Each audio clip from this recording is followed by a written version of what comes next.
Mother.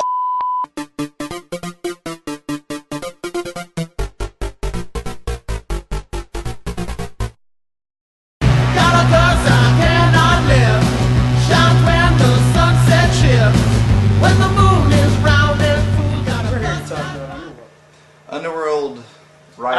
I want you to admit, all he talked about before, I'm not seeing this movie, it's gonna suck, I'm gonna hate it. I didn't want to see it. I was drugged to the last one by Chase 2 years ago, and I tried not to think of it since, because it was bad. It was really bad. I don't even remember much of the first one. It was alright. Kate Beckinsale's really attractive. So is the new one. Rona Mitra's really attractive too. Very much so. There's just darkness. The darkness in the movie was one of my main problems, though. You see the sun maybe 2 or 3 times for a total of 2 minutes, and everything else is black and blue. In defense of the movie, it's a vampire movie. How much sunshine are you going to see in a vampire movie? I mean, really. I don't know. We're hitting some real ground here. You have a problem with darkness. I'm afraid of the night. So then you didn't like The Dark Knight either? I love The Dark Knight. That was a very dark movie. It's a very dark movie. A lot of it took place in the daytime, though. More of that took place in the day than Batman Begins, or any other Batman movie, for that matter. I gotta admit, I did not hate it. I rather think I liked it. Out of the 3, I think I liked it the most, and I fully expected to loathe it.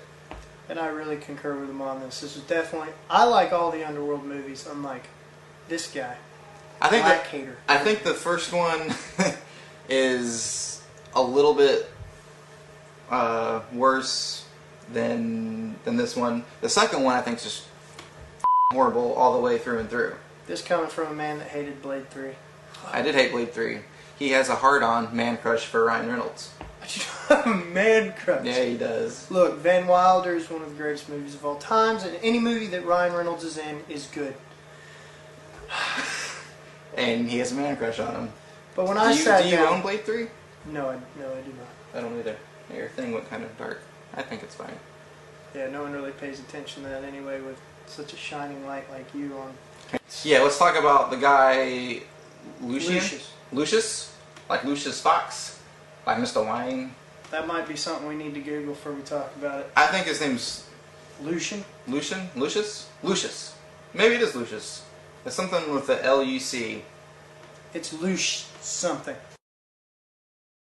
The guy that's a Lycan, who's a slave and stuff, who is in the first movie, but, you know, he dies. No spoiler because it's a prequel, and you guys should know that if you're at all interested in these Underworld movies. Kind of unlike myself. But what I would like to say is he's played by Michael Sheen, who was just he's in Frost Nixon, and he's really, really great in Frost Nixon. So he has acting chops, definitely, and he's good in this.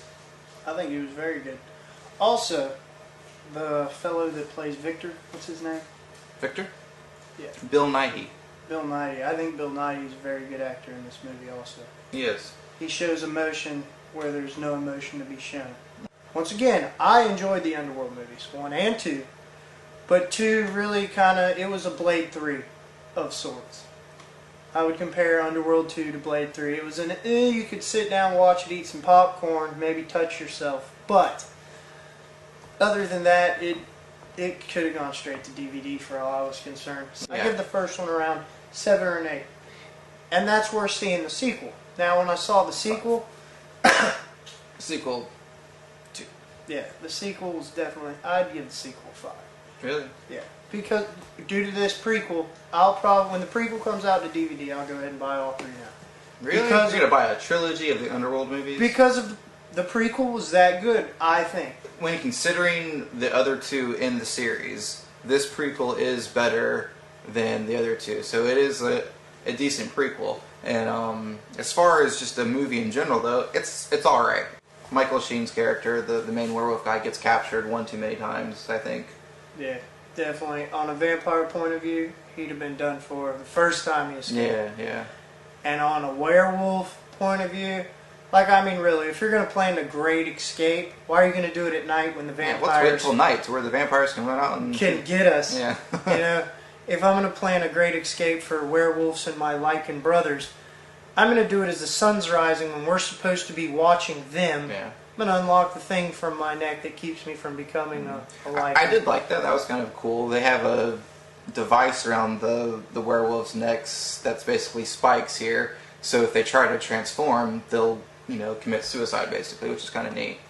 From what I could tell, they did sort of connect stuff like with the big, Michael Sheen's head vampire, the big black dude, like. That would be werewolf Heath. But they explain how the large African American, you have to forgive his racism sometimes, how he becomes Lucian's highest werewolf, his most loyal. They explain that a lot, which I think is really cool. And I really like that character. I thought like that him guy too. was very cool. He was when he was a human, and then as a werewolf, he was pretty just badass as a human. There's a scene where he fights off a few 6 Lycans. or 7. Those weren't Lycans. 3. They were the full-on. Oh, werewolf. so those are the full werewolves, and they can't change into humans. I got you. A Lycan is one that can go between a werewolf and a human. Yep. So, final score for Underworld: Rise of the Lycans, I would give it a 6 out of 10. Chase? 7 out of 10.